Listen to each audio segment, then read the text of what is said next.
Hey, I think we're live. Hey, everybody, I'm Eric Wells, and I'm super professional at this. And welcome to Faces of NextGen Live.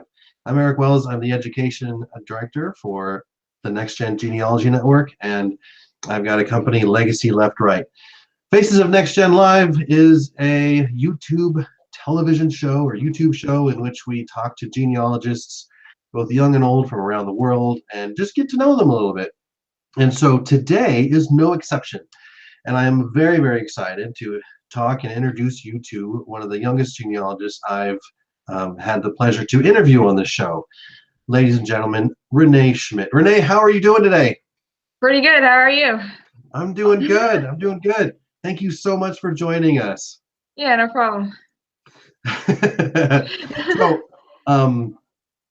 you and I, you were introduced to me to have you sit down and talk with me. Actually, you're the one who initiated this, right? You're the one who wanted to send an email and everything. I thought that was pretty awesome. Yeah, I wanted to do it, so Yeah, one of the things that as we communicated back and forth via email and Facebook, one of the things I got to know about you is that it's just you just are not going to take no for an answer. You're going to go forward and make things happen. I was really impressed with that. Yeah, I think it's a good way to go through things. Back out. So, how old are you? You don't have to tell the exact age, but how old are you? I just turned 18. That's right. You had a birthday last month. I remember. Yep, St. Patrick's Day. What's that like, being born on St. Patrick's Day? Well, it's all right. I mean, I have to share it, so that's not my favorite part, but yeah, it's pretty decent. Yeah. And what do you do for a living? What's your day job? Well, I'm a student. I'm a student in high school, and I spend my days working on whatever they tell me to work on, I guess. Sometimes not even working on what they tell me to, but. So you're a senior in high school, and one of the things that I promoted about you and that you told me about yourself is that you're not only a high schooler, but you're also a accomplished programmer. How did you get into programming at all? Well, I started programming with this thing called Scratch. It's like this visual programming languages for kids when I was like 10-ish. And then when I was in middle school, I started kind of teaching myself Python, which is another programming language. And it's a pretty cool language. You can do a lot of stuff with it. And then when I got in the cybersecurity club, and I realized that Python was actually useful for cybersecurity, so I started learning more Python because of that, and now I know more Python. I did a short course on Python, and I got to tell you, it's kind of fun. Yeah, it's quite nice. It's like you literally just import whatever you want and it works. Yeah, it's a really robust language. Like I kind of grew up learning BASIC, and that was that was really a lot of work to have like a perfect syntax and everything, and not very flexible, unlike Python. Right? Yeah. I would not be I don't think I would like programming nearly as much if we were still doing everything in Fortran. So what are some of the favorite programs that you have created? Well, I made this one program called census gen, and census sheets that you transcribe in GenScriber, and it creates them into like full GEDCOM files, preserving like the nuclear family relationships and those sorts of things, and trying to keep as much information as possible within it. Are you kidding me? So if you were given like a 1900 census, and it was already kind of transcribed, all that information would just be automatically separated out in your program and attached to the right person and everything? Yeah. I mean, you'd have to use like a family tree program to actually like kind of coagulate everything with what you already had. But yeah, pretty much just like puts everything together. And it's quite nice. And you can just upload it as a GEDCOM pretty quickly. Yep. Wow. Do you use it? It's good for collateral research and kind of spanning it out and trying to find the neighbors and the friends and the possibly family and kind of working with that and hoping that eventually it leads to something more than just more names. So that sounds pretty fascinating because you could kind of get like a set of sheets and then look at the fan club, the friends, associates, and neighbors with your spreadsheet.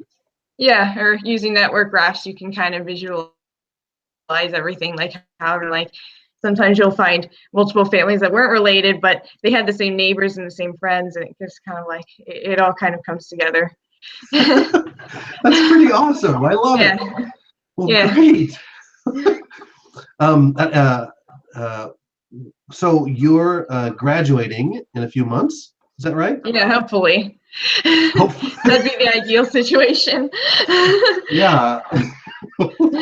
I guess if a meteor struck between now and the end of May, and wiped out all of humanity, then you wouldn't graduate. But yeah. So if you graduate, what do you plan on doing after graduation? Well, I keep on doing genealogy as kind of like a hobby or kind of like, it's a thing to do. And then I'd go to school for cybersecurity, software engineering, that sort of thing at Marymount University, which is Marymount University. Yep, kind of a local college. Oh, okay. So, what area of the nation do you live in? Sorry. What area of the world do you live in? The U.S. Virginia. Okay.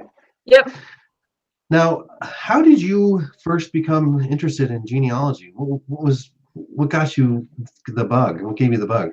Well, I change the story every time, but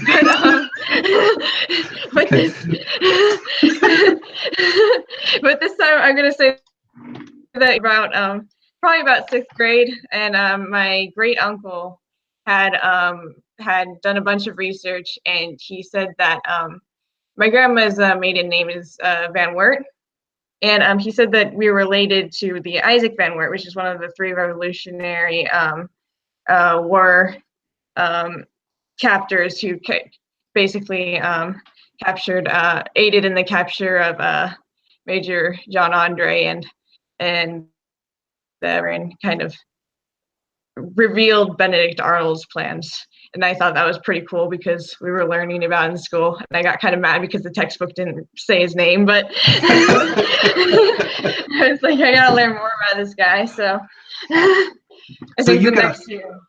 You caught the bug. Yeah. I think the next year was the year that I created my Ancestry.com account, actually. Because I was like, and then I didn't know what to do with it. So I let it sit for another 3 years. And I think that I did something similar when I first started Ancestry. I made a little family tree. I researched a little bit, and then I'm like, I don't know what I'm doing, and gave it up. But and it took, I don't know, 4 years or something before I picked it back up again too. Yeah. So it sounds like what got you interested, what got you hooked in genealogy was being able to learn about an ancestor and then also like tag it or relate it within the context of what you were learning at the time in 6th grade. Yeah, it was kind of like reading about these events in the history books and then learning that you actually have some sort of connection to them. And it's just kind of cool, really pretty cool, yeah. Yeah. That's one of the things that I'm really enjoying about genealogy too, is learning when the ancestors lived in and the social context and the limited amount of decisions that they could have made with the time period that they lived in. Yeah, and even not the non-famous ancestors. In fact, especially the non-famous ancestors, it's kind of like you get the really, really, really deep like connections like to the exact events, and like you've got these people that were living during these times, and you can kind of follow their story along and read about it in the newspapers and things like that. It's like kind of like detective work. Yeah, I love reading about the stories in newspapers and journals and letters. It just really brings them back to life. Yeah, and then making your own stories, of course, based on the documents and such. Yeah, exactly.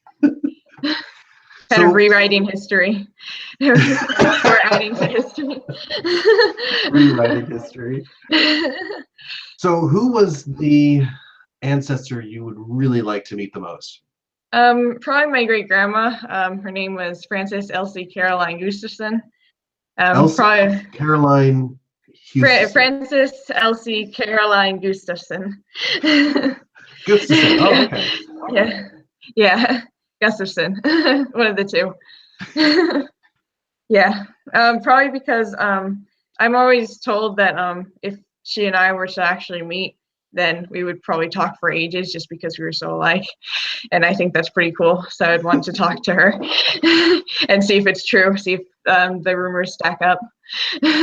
So people who knew your great grandmother and then also knew you could see very much how similar the two of you are. Yeah. Do you have somewhat of a vanity thing, but also because I want to meet her. Yeah, I don't think I've had any. Great, Sina. I think I've got a similar guy in my ancestry, John Spoolman, who was really active and was an entrepreneur, and I would just love to pick his brain. I think that we could get along quite a bit too, because he was really funny too. I was told that he was a prankster. Yeah. So I could see that. I had never thought about that before. That's kind of cool. Yeah. So of all of the work that you've done on your family and looking through all these people and all the things you've uncovered, what is the most surprising discovery that you've made? Definitely that my second great grandpa wasn't actually my second great grandpa, which is interesting. Yeah, this is interesting because so I got to tell him that his grandpa wasn't actually his grandpa, which it was an interesting kind of journey. Like I noticed that it started out with kind of like a marriage certificate, and the marriage certificate, the year on it was 1908. In 1908, neither of them were living in Kansas. Oh. So it just didn't make any sense. And yeah. I still don't I'm on the way, but it's just completely impossible. And I ended up going to Kansas, finding a birth certificate for my great grandpa. It had nobody for the father's name. It was just Harold Williams instead of Harold Wesolowski. Oh, and, wow. Yeah, and it was just and I ended up, DNA was actually the thing that finally like solved it, because I got my grandpa to take a YDNA, and it said that his surname is not Wesolowski, it's Davis, and pretty definitive there. Like every single person going down was just Davis. And it was just, and then a second cousin popped up with the surname Davis, and I was like, oh, there it is. Oh, cool. And he was really happy about it too. Your grandpa was pretty happy about it? Yeah. His dad actually had 10 half siblings that he didn't know about, and last of them actually died in 2015, so that was just a little bit too late. But when did you discover all of this? Actually earlier this year, I think. Yeah, it was actually pretty recent. Yeah, and and my grandpa. The best part was showing my grandpa the pictures of his actual grandpa, which they bear a much more remarkable resemblance than my grandpa and Julius Wesolowski's supposed grandfather. And I was like, well, I'll be darned. That is a really cool story. Yeah. And he was happy about it too, so it all worked out. How did you feel when you were able to kind of break the news and tell your grandpa and show him that picture? How did you feel?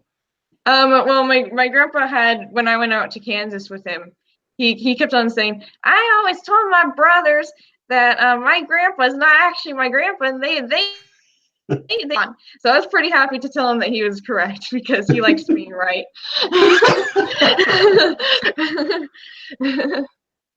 So is this a grandpa on your mother's side then? Yeah. And if you can tell from my very, very bad accent, he's from Kansas. So,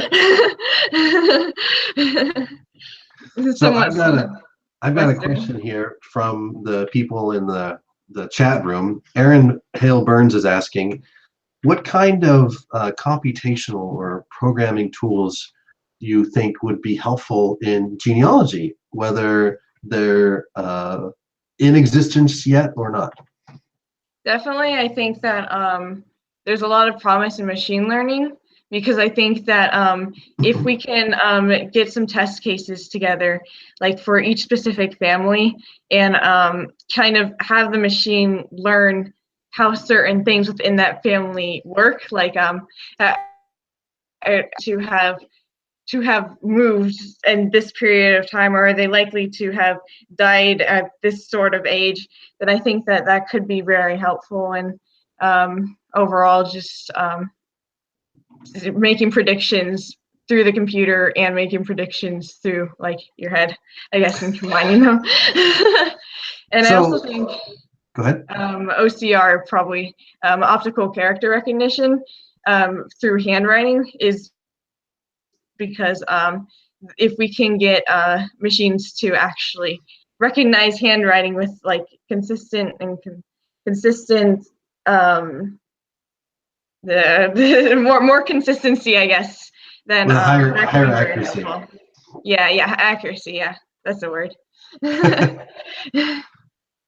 So, and that, that kind of brings us to not only are you a genealogist, a high schooler, and a programmer, but you're also a accomplished blogger too. You have your own blog and you put posts on there on a regular basis.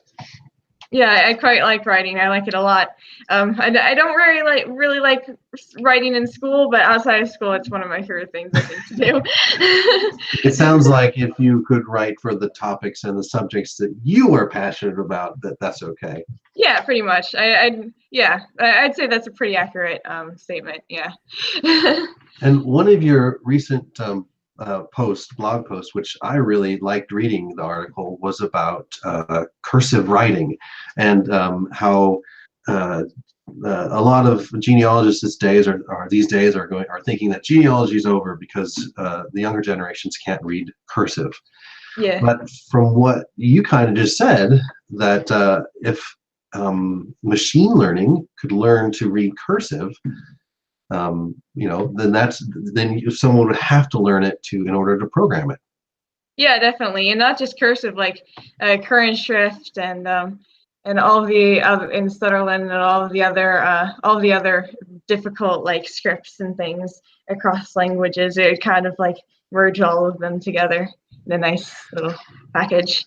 What was that other writing style you mentioned? Current shrift.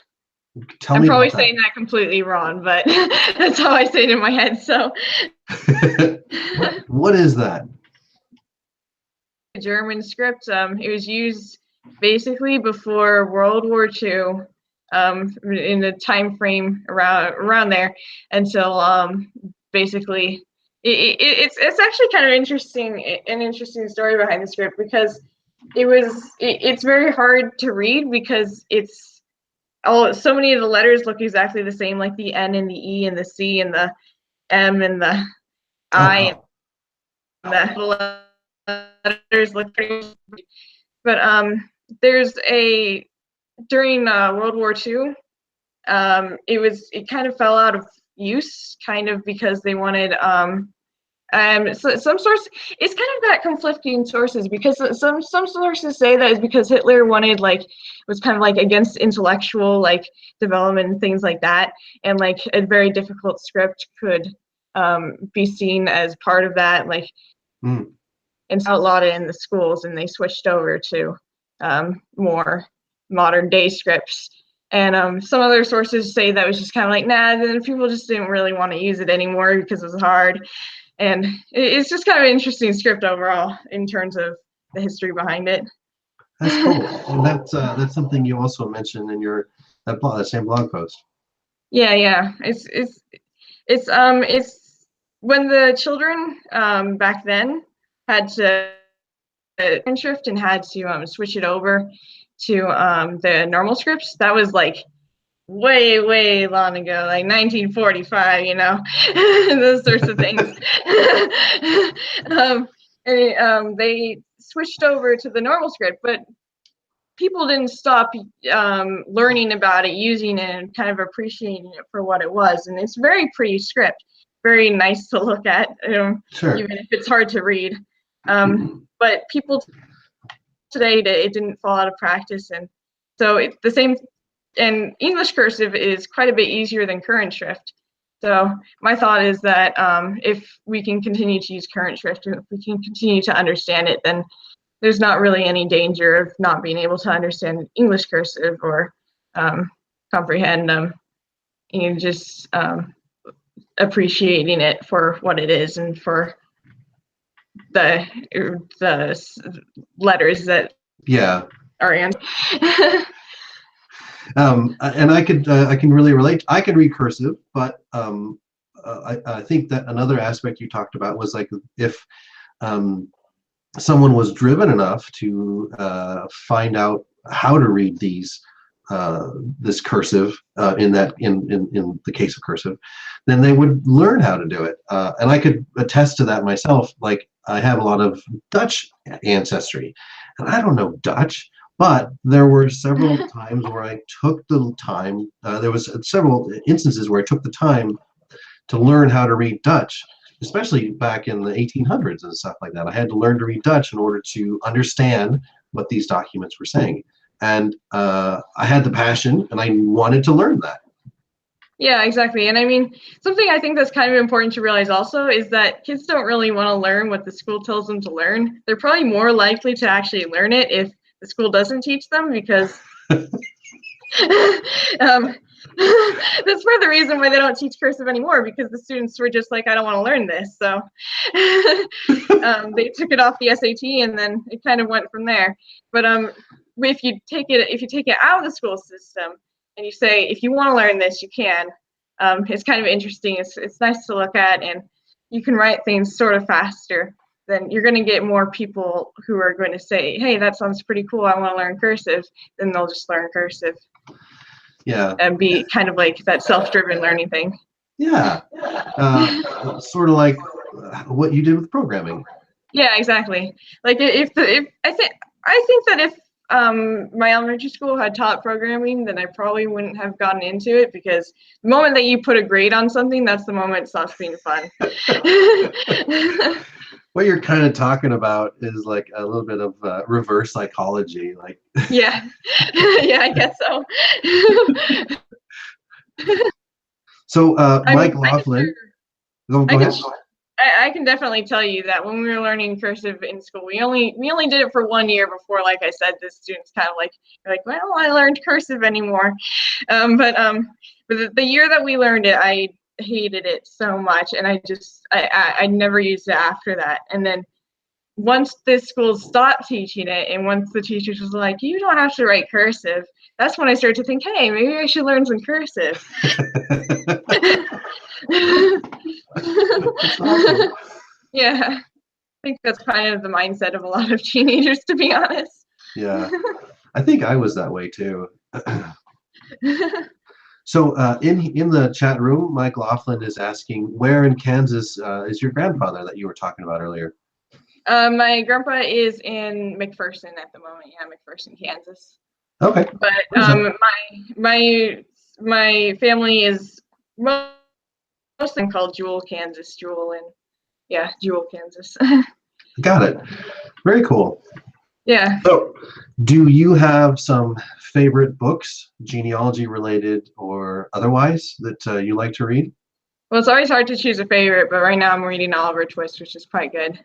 Oh, that's cool. That is a great book. And they told you probably not to read it in school. Yeah. Well, actually. Uh-oh. Oh, no. It's reading, since we actually aren't doing very much in English right now, so I have a lot of free time to write. So Oliver Twist is one of yours, one of your favorite books. Do you have any others? That's the one I'm reading right now. Like I said, it's kind of hard to choose favorites. It's like there's some.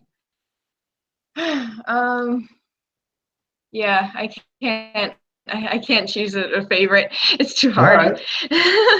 right. Do you like reading nonfiction, or do you like reading fantasy or science fiction, or what's or horror? If I'm reading online, then I like reading nonfiction. But if I'm reading offline, then I like reading paperback. I mean, not. Got it. No, if I'm reading offline, then I like reading fiction. That's what I meant. Got it. Yeah. So where do you like to do your research? Like, where do you feel that you get the most research accomplished? Drive, so it's mostly online, to be honest. I spend a lot of time reading old newspapers, and Mhm. but what's nice about being in school is that they give us access to quite a few databases, which aren't very helpful for like normal genealogy stuff, but they're nice for finding just kind of like getting the context of the time down. Mhm. And actually, I think I do more research. I did more research on those databases that they give us for my blog than I think I have for any history paper ever, because they're just very helpful. It sounds like your blog is kind of teaching you how to do some of your history homework almost, like Yeah, research-wise.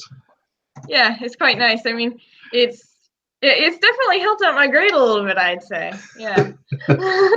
And I managed to get out of a big English paper by showing my English teacher my blog, and I said, "Can I just get an A for this?" And she was like, "Okay."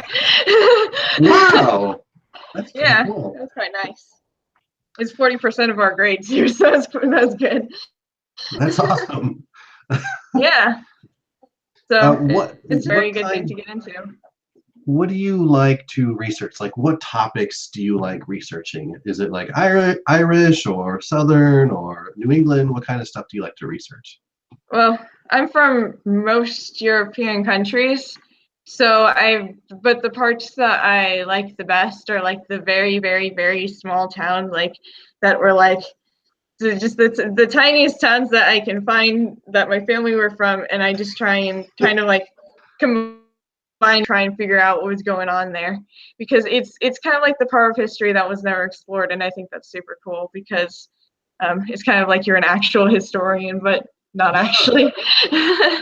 Yeah, you're working on telling the story yourself, Yeah, like a yeah, detective a little bit. exactly. I love looking through those old church books. I love looking through those things, and you can see the monk or the pastor or the priest. I guess the priest who would be writing down the events and the names of the people, like the births and marriages and deaths and things like that. I love looking through those. It's just a Yeah, lot of fun. I find And that. Yeah, I found that the Latin ones, the cover pages look very, very nice, but the insides are just like all over the place, just like all the letters completely like confuddled, and I just think it's funny. it's But like the cover pages, they put every piece of effort they can into it's like someone took a can of alphabet soup and swished it and threw it all over the page. Yeah, yeah, and then wiped ink all over it and called it a day. They traced in the spaghetti sauce marks. Yeah, yeah, exactly. So are there some areas of research that you want to learn more about, that you want to get better at and understand better? Yeah, I definitely want to, especially once I can drive finally, I want to learn how to kind of do more research in like courthouses and things like that, because I've done a little bit of that, like when I went over to Kansas, but I haven't done very much, and especially since my family isn't from Virginia, so I actually have to travel. You'll have But to go back to Kansas, I guess. yeah, yeah, Kansas, Minnesota, all those places. I've I never been to Minnesota. I want to go there. Oh wow. I've got family in Michigan, Yeah. and coming up for the NGS, the National Geographic Society Conference, is in Grand Rapids, and just a little bit south, a few miles, is Muskegon, and that's where my whole Netherlands family is from. Oh, And that's so, cool.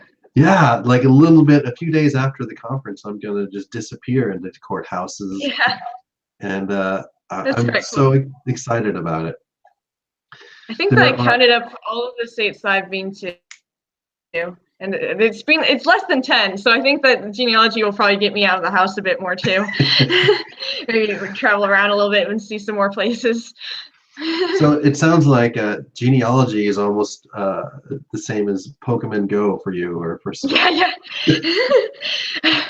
I stopped playing that a while ago, but back when I I did. was playing it, that was my life. And then I get, genealogy, I guess, took over. I Genealogy is get. like the Pokemon Go, the Pokemon Go that never was, because The original one. I love it. yeah. Because I Yeah. mean, when you play Pokemon Go, you collect all the Pokemon, and then you just got them. You can't really do anything with them, right? I But think you can when you're evolve them, or I don't know. yeah, but when you're doing genealogy, you got all these relatives, and you collect them, but you can do things with them, like this guy's story, and this is this guy's story, and that's how they all connect together. This is like a better version of Pokemon Go. Yeah. So what you're saying is that genealogy is a lot better than Pokemon Go. Yeah, yeah, pretty much. There have been several uh, brick walls that I have solved by going to courthouses, just finding records that you cannot find online, just that have not been digitized yet. And I'm really glad to hear that you're excited about going to the courthouses too, because I was a little, and when I first started out, I was like, oh, do I really need, there's so much information online, do I really need to go to courthouse? Yeah. But then when I finally did and busted through a brick wall, I'm like, holy cow, Yeah. I really need to go to courthouses. It's like they hide all of the interesting stuff offline. Very good point. Just give you enough to get you interested, and then that's actually to find the real stories. You're absolutely right. You're absolutely right. So, what's my next question here? Do you take on genealogy clients? Do people hire you out to do some genealogy research? No, not at all. Is that something that you're interested in the future? Probably not, just because I don't really trust myself to provide like I said, I can't really drive anywhere. So anything that I could do for somebody, they could probably do by themselves online. But I do mess around with my friends' family trees sometimes. Like I'll be like, hey, tell me your mom's maiden name and your and your address and your social security number now. You get their social security number. That's pretty funny though. That's a way to teach your friends a lesson on cybersecurity. There you go. Honestly, you talked about like how if I can find it online, then they probably can too. But that's actually what I found not necessarily true. Like you and I have got some better researching skills, or some more time behind Google, or more time behind Ancestry, and we know kind of what to look for better than others. And so, and other than people who are just starting out. And so, in some sense, when people hire out genealogists, they're purchasing that experience. They're getting that experience in exchange for some money. And so, yeah, I think that what a person maybe would take 2 or 3 hours to find, you would perhaps find within an hour or even 30 minutes. Yeah, probably. I guess technically, I guess you could say that I, in some ways, do, because I've earned like $3 from my blog, so that's teaching people how to do what I do. That's and fantastic. I think that teaching people is probably the funnest part of it for me. I mean, besides the actual researching, and I think that actually like writing, I just really, really, really love writing out tutorials. Like it's strange. Like in my A+ computer system I spend the whole class just writing out note sheets and tutorials for everybody else, Oh, and wow. using those for grades because I just really like helping people, I guess. Yeah, that's something I really enjoy as well. I love seeing that aha moment when people get it, or and then when people get it, they get more excited. I love teaching people about stuff. Yeah, and then usually they have there's usually at least one person who that you didn't include, that you didn't know about, and then you kind of learn from that too. So Yeah, it kind of comes full circle, I guess. Now, when you started doing genealogy in 6th grade, if you could go back in time and meet your 6th grade self and say, hey, you're going to really like this genealogy stuff, what would you tell your 6th grade self that they needed to learn? Like, what advice would you give your 6th grade self? Well, first of all, I tell myself that, hey, not everything to do with genealogy you have to pay for. There's a lot of free resources online, because I didn't even realize that there's such a wide breadth of free resources online, as well as the paid ones that are like on Ancestry and stuff like that. And then also, I'd probably tell myself to kind of like figure out what I'm doing to do it, and then don't worry about it after that, because I think that I tend to think like, oh, I gotta get the perfect format for this or that, or I've got to streamline my workflow like so that it saves every single second possible. But that's not really important. What's important is that you actually get it down and you get the stories, and then you can work with it after that. If you're really like, oh, that's bothering me, then you can change it after that. So I guess just telling myself that, don't worry, you can change what you do and then fix it, I guess. Nice. I think that's some Yeah, very and I also tell sound advice. myself that I'd also tell myself that if you're ever transferring high-8 tapes to CDs, and all of and your camera's not working, and all of the reviews say to just throw the camera, just throw the camera, it works. That was a lot of wasted time. Now, do I guess you go? also Go ahead. What was that? I guess also trust people no matter how weird the advice seems. So you got some advice of throwing a camera Yeah. and it worked out well. Yeah, well, all of the videos from when I was young was taken on high-8 tapes, and you have to have this camera that you took the tapes on for it to work. So because of the cameras, the heads and stuff like that, and I could not get the camera to work. It was just completely blue screened. I got my tape cleaner through. I did all of that. I looked it up online, and every single review said just drop the camera until it works. And I was like, I don't want to drop the camera. This doesn't sound like good tech support. But eventually, yeah. But eventually, it was like, you know what? Maybe they're onto something. I'll just drop the camera and I'll. That's awesome. Yeah, it was quite an ordeal. Do you attend genealogy conventions at all? I have not had the opportunity, mainly because I can't drive and nobody else in my family is interested in genealogy.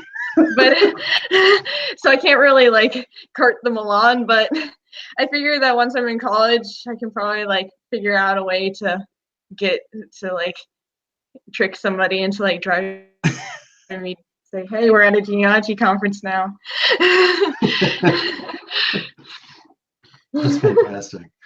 Well, where can people find you on the internet? I've got some links in the description, but tell us it all. Well, I'm all over the internet. I try and make myself pretty easy to find, just because if people want to find you, then they might as well find the good stuff. So I've got my blog, which is spamgenealogy.blogspot. I've got my Facebook. I got a Twitter. I didn't realize I had a Twitter, but apparently I do have a Twitter. Instagram, pretty much everything. LinkedIn, just everywhere. You're on LinkedIn too? Yeah, on LinkedIn. Wow. Yeah. That's pretty awesome. So if you want to link up, then you know where to find me. LinkedIn. Add her to your LinkedIn friends or something like that. I always get those requests like, hey, so and so wants to add you to your LinkedIn network or something like that. And I haven't done anything with LinkedIn. Yeah. Are I you, put things on it, but do you? yeah. It's not a whole lot, but I'm still in high school, so there's not like a whole lot that I actually do, but I try and make it seem like I do a lot of things. Well, yeah, after this this interview, oh my gosh, you've done so much stuff in your life. I guess I convinced you then. Yeah, it's worked. All right, you're hired. Cool. When do I start? Well, this has been a fantastic interview, but before we go, is there anything else you wanted to say? I don't think so. I think that pretty much covers all the bases. Awesome.